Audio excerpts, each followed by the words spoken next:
Hello, I would like to show you how to learn with MakePhrases. We start with the chapter selection. If you click on the chapters, you will see what you can do in the chapters. Here is the chapter. We chose the chapter conjugation.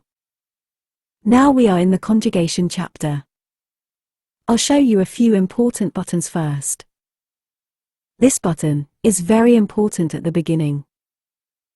If you don't know what to do, you can show all the answers.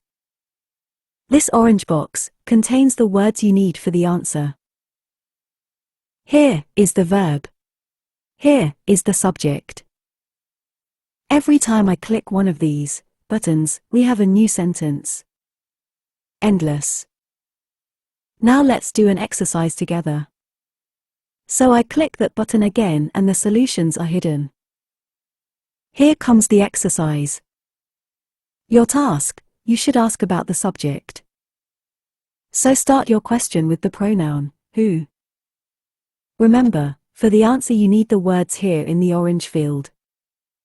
You can write your answer with the keyboard or dictate it with the microphone.